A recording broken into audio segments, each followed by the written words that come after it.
It was a beautiful blue day on the island of Sodor, but poor Duck the Great Western Engine was feeling particularly glum. His whistle was under repair after his driver had used it to boil eggs for their supper. All right, we'll get some cleaners to fix your whistle. Just don't worry about it, Duck. Suddenly, Thomas the Tank Engine chuffed in for a visit.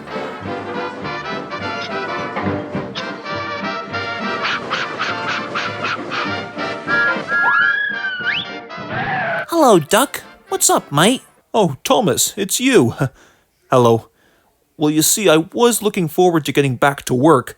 Unfortunately, I have to get my whistle fixed first. For now, we can only make burgling noises. The kind of noises that you would associate with gross out. And I personally don't recommend it.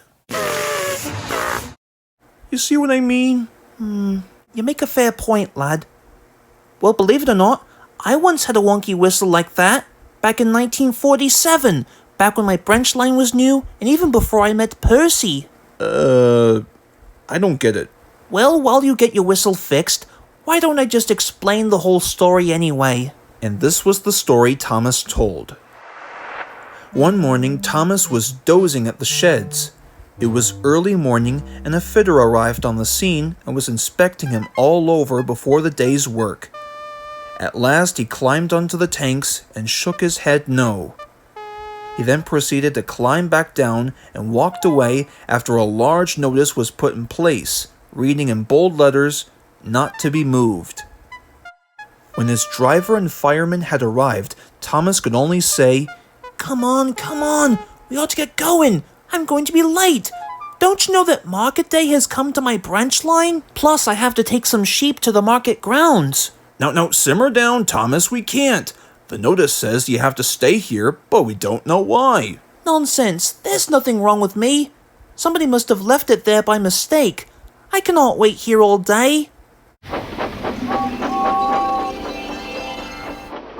So with no choice given, the driver took a closer look all across the little blue tank engine, but couldn't find the problem. Very well, off we go now. But remember, you metaphorically twisted my arm.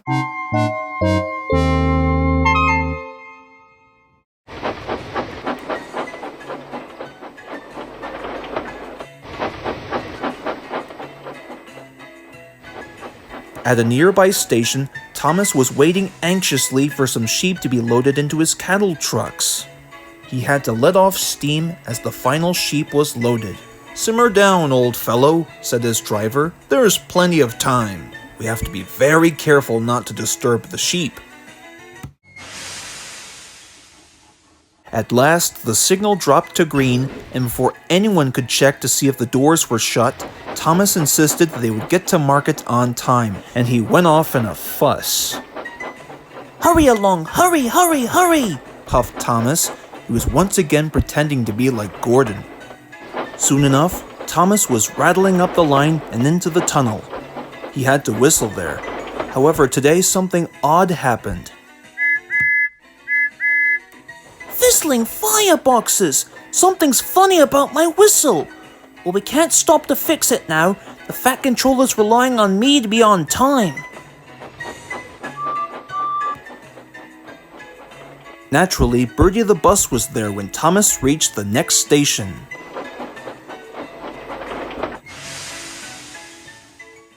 Why, would you just look at this, Birdie, he boasted. I'm taking the prized sheep to market. I'll bet you're not doing that. Oops, that's the conductor's whistle. Got to run. Really useful engines can't wait around, you know. Before Birdie could have a chance to speak, Thomas whistled and went on his way. Only this time it was shrill, like a farmer's whistle. The sheep in the van were confused, and considering that the door wasn't shut right, some of them barged through and onto the platform. Wait a minute, Thomas! Stop! Halt! Stop! Unfortunately, Birdie was too late. Thomas was already whistling away into the background. Thomas didn't stop once again until he reached a red signal close to the market. Some people were waiting on the bridge nearby.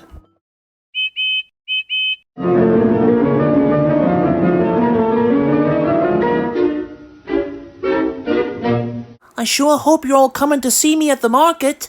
Don't be late. I certainly won't be. And Thomas chuffed away before the signal even dropped to green. He had no idea, though he was whistling, that some more sheep had scrambled out of the trucks.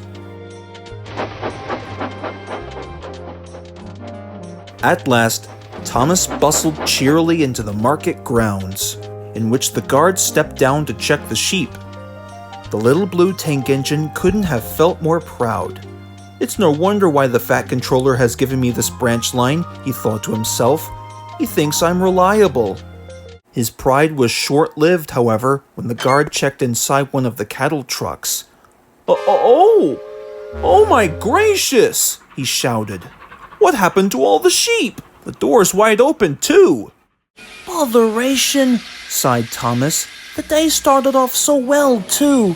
And he had to let out a sad peep peep on his whistle, causing the last sheep to flee from the scene.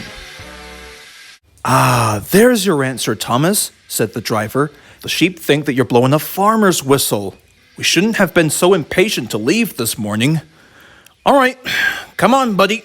Let's get your whistle fixed. Then we'll have to get back down the line and herd the sheep. As soon as Thomas's whistle was fixed, around the corner, the people from earlier had herded the sheep back into their pen, while Thomas returned to the station to pick up the rest. Only this time, he waited patiently for the door to be fastened properly.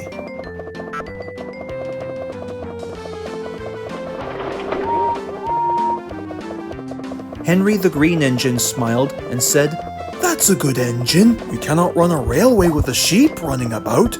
They might get hurt. Make sure you're not so careless in the future." Thomas sadly agreed as Henry chuffed away.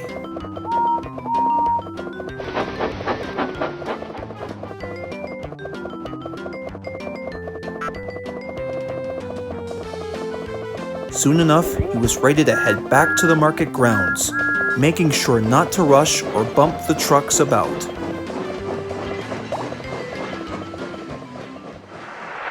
So you see, Duck, if there's one thing I've learned personally is that patience is a virtue, and we shouldn't jump the gun too soon, otherwise we might be able to leave something behind.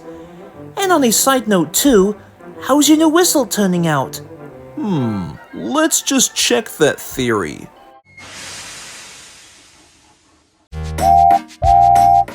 Hey, it works! It really works! Hey, thank you for keeping me company, Thomas. No problem, Duck. That's exactly what close friends are for. You got that right. Now then, slip coaches, here I come. And so, with a last cheerful greeting, the two friends went back to work.